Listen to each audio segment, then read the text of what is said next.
All right, scholars, here we are at chapter 2 today in Balto of the Blue Dawn. You'll remember when we left off in chapter 1 yesterday at the end, right, they were at the treehouse and had pointed on the map where they wanted to go, and everything started to spin and then was absolutely still. So we are picking that up at chapter 2, page 13. If you need to pause for a moment to get all set, go ahead. Chapter 2, Quarantine. Cold face, Annie said, her teeth chattering. Yeah, yeah, said Jack. His breath billowed white into the sharp air. I feel like a fat brown bear, said Annie. Jack laughed. He and Annie were covered with fur from head to toe. They wore fur pants, fur mittens, knee-high fur boots, and long fur jackets with fur hoods. So, can you see why she's thinking she looks like a big brown bear? Welcome to Alaska, said Jack. He pulled up his hood and tied it tightly under his chin. Annie did the same. Then they looked out the window together. The treehouse had landed in one of a few trees at the edge of a snowy field. Beyond the field was a coastal town.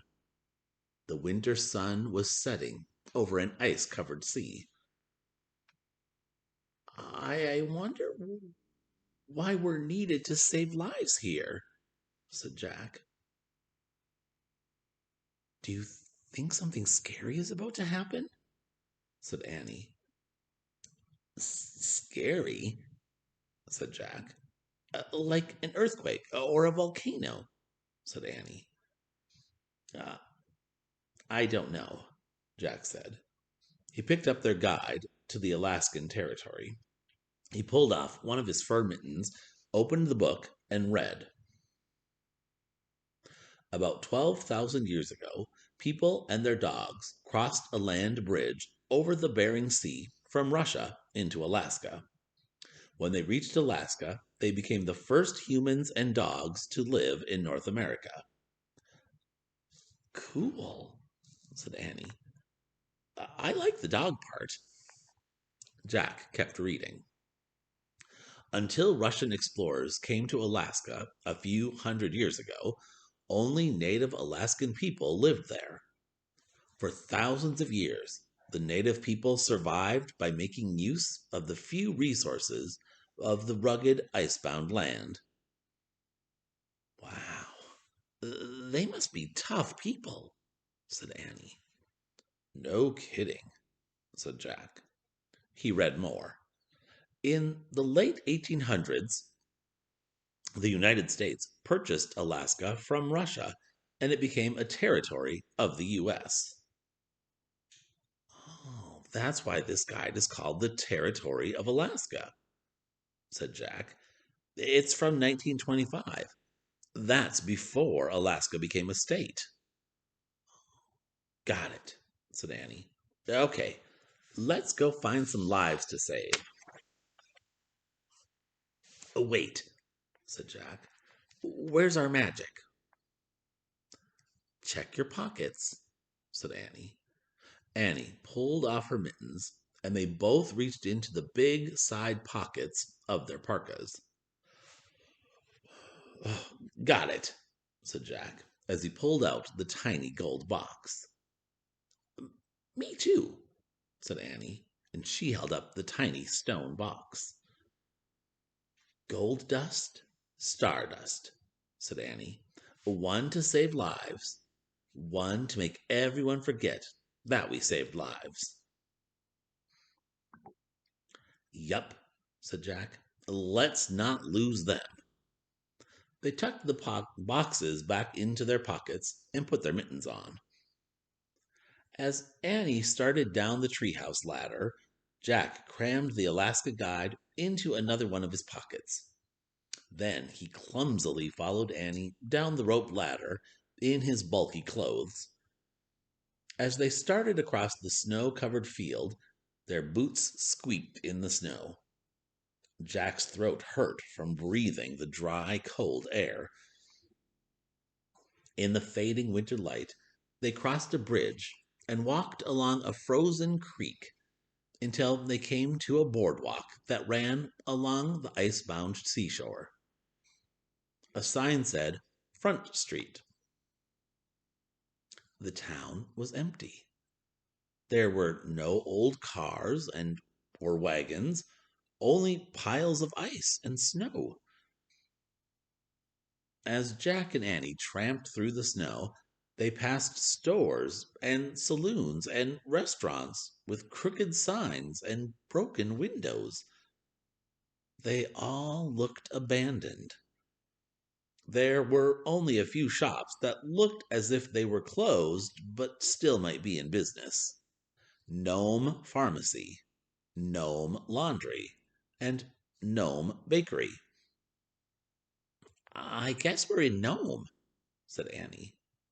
Good guess, said Jack. He took off one of his mittens, pulled out their Alaska guide, and found Gnome. He read, Around 1900, gold was discovered in Nome, a remote Alaskan town on the Bering Sea. More than 30,000 gold seekers rushed to the boomtown. But within 10 years, Nome's gold rush was over, and the town fell on hard times.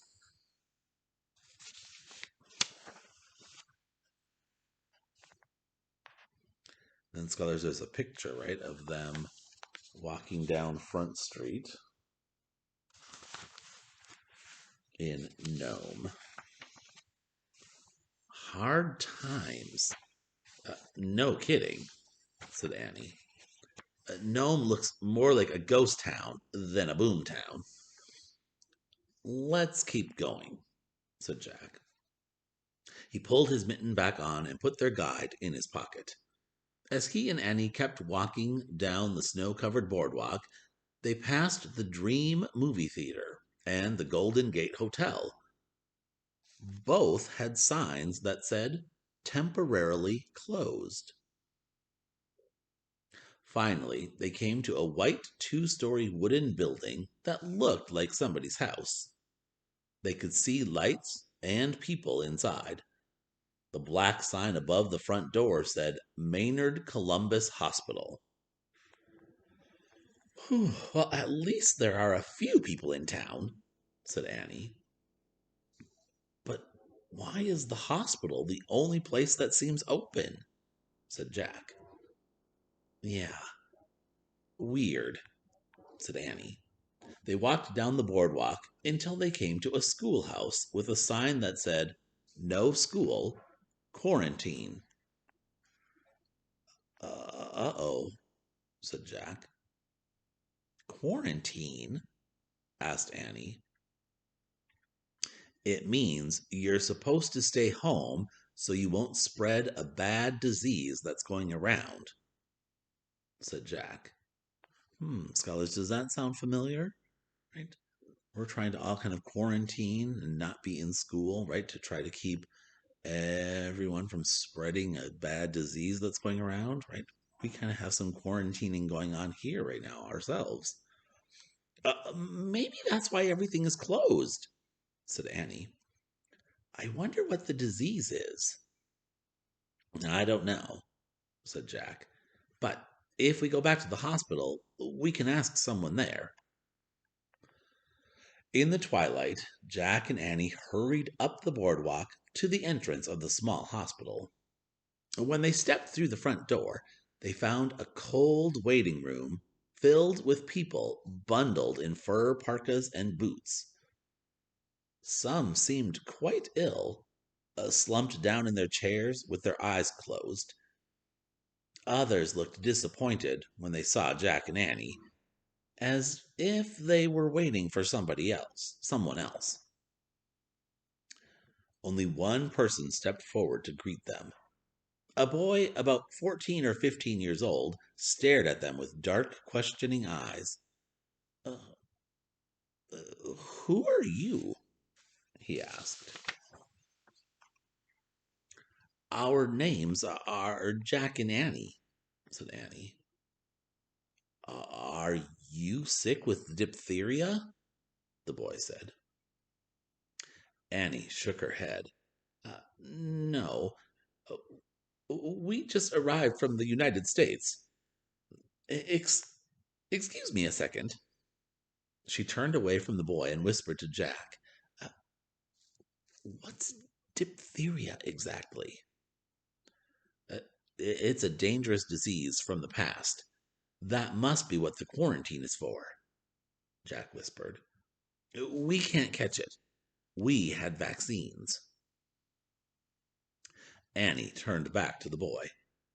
Do you have diphtheria? She asked gently. Uh, no, my sister and my mother do, he said. They are very sick in beds upstairs. I'm waiting for the special medicine to arrive. Dr. Welch said it will save their lives. Before the boy could say more, Jack heard a man shouting in a room down the hall. Hello? Hello? Can you hear me? The boy left the waiting room and hurried to an open doorway. Jack and Annie followed, and the three of them peeked into a doctor's office. Two people were anxiously watching a man talk on an old fashioned black telephone. Yes, this is Mayor Maynard in Nome, the man shouted into the receiver.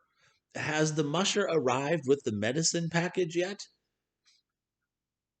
As Mayor Maynard listened to the person on the other end of the line, Annie whispered to Jack, a musher is a person who drives a sled pulled by a team of dogs. I know, said Jack. Well, that's a cool job, Annie whispered.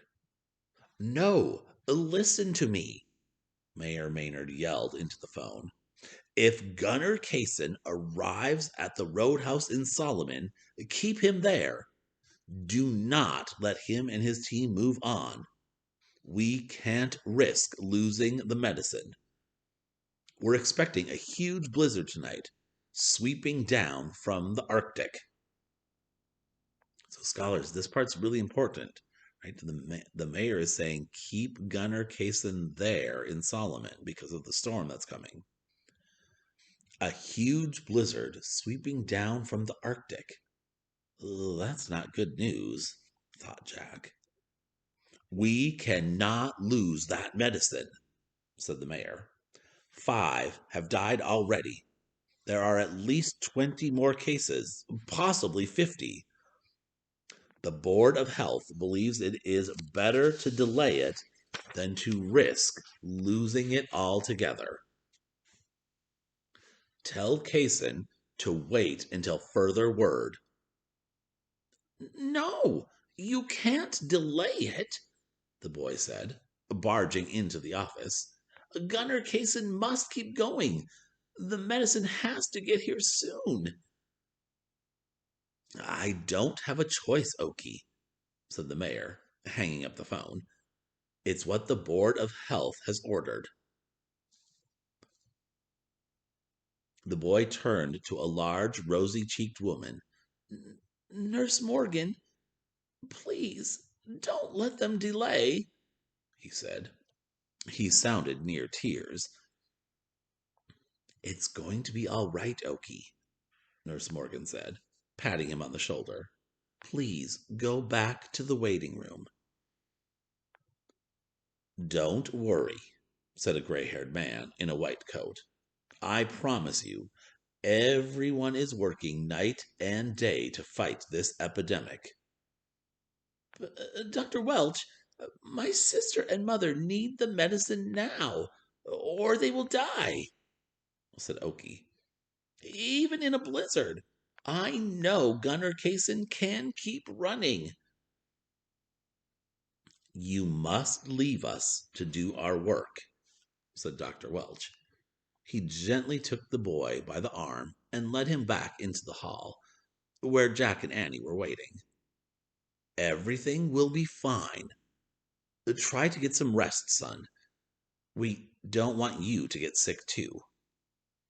Then Dr. Welch stepped into the room with Mayor Maynard and Nurse Morgan and closed the door. That's the end of chapter 2. So think about all the things we've learned, right? We just found out they were sent to Alaska when it was a territory, and many people are in quarantine to keep from spreading a disease called diphtheria, right? And it's quite an epidemic right now. All right. Back to our packet.